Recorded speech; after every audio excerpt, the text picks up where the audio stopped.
When my daughter actually has decided that she wants to go to junior kindergarten, and I always say that, you know, I've got the only parent whose kid loves to go to school, and it's my curse. But she knows that if she doesn't want to go, she doesn't have to go, and she knows how I feel about it. And, you know, she goes because her good friends go, and so because her good friends go, then she wants to go. And hopefully she'll decide at some point that it's not for her, and she'd rather, you know, continue to do what she's been doing all along, which is learning on her own. Just to come back to letter writing for 1 second. I said, I told people that when, you know, if my daughter decided to go to school, when she actually goes to school, her ability to write letters would regress. And people thought, no, that's impossible, right? If you know how to write letters, when she goes to school, she'll still know how to write letters. How could you forget to write letters? So my daughter was writing letters for a long time before she even stepped into a school. And then she gets there, and there they give her rules about how to write letters, right? So I'm sure you've all seen it. You know, you have the two lines, one above the other, and then the dotted line in the middle. And when you write a letter, she would write all of her letters on blank pieces of paper, right? So she would shape them in any way she thought she needed to shape them in. All of a sudden, she gets to school, and people are telling her how it is that she needs to make these letters, and really confused her, right? She used to make peas, and she'd make them the way she wanted to make peas, and they looked like peas. So there was no confusion about that. But as soon as she gets to school, all of a sudden now they're telling her, you have to make the peas in between those lines, and there's a difference between a capital P and a small p.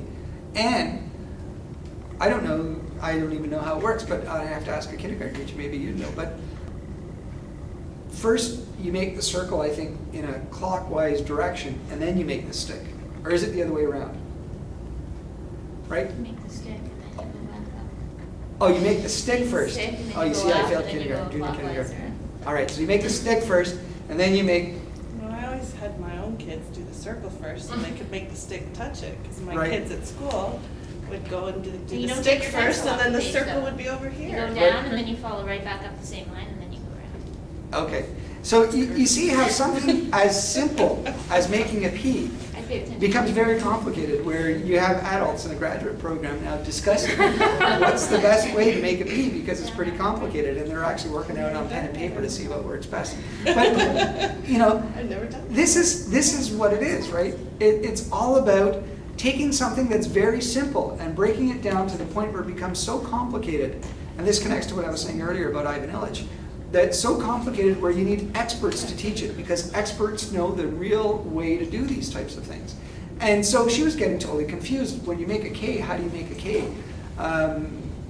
You know, so you make the line for the K goes like this, and then that one goes like that. Now, does this one come up this side of the K, or does it go in the middle of the K, right? I mean, there are all kinds of examples of how these things all of a sudden become very complicated, when really it's not. It's very simple stuff.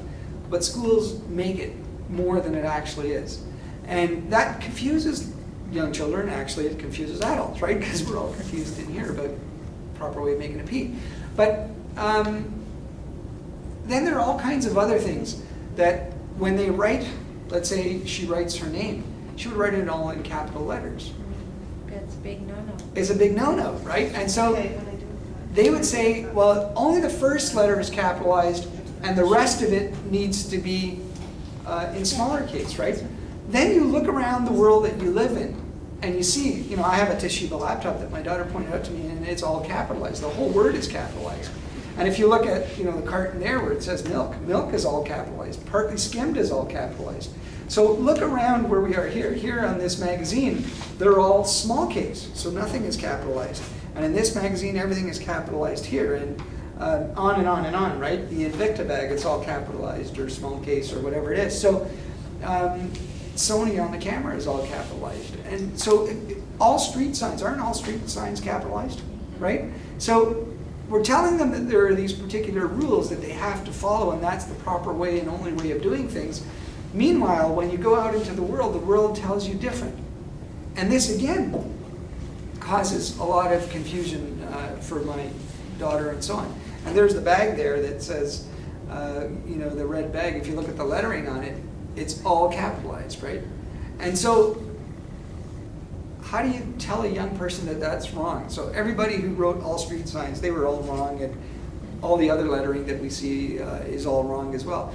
So it lends itself to a pretty confusing experience for the young people. And you think, well, really, what does it matter, right? Why? Does something have to be, you know, all capitalized, or, you know, especially at that stage, it makes no difference, right? If they're writing and they're enjoying writing, then just let them write any way they want to write. And eventually they'll pick it up when they have to, or if they have to do it for publication or whatever it is. Proofreaders and editors will tell you how to do it properly.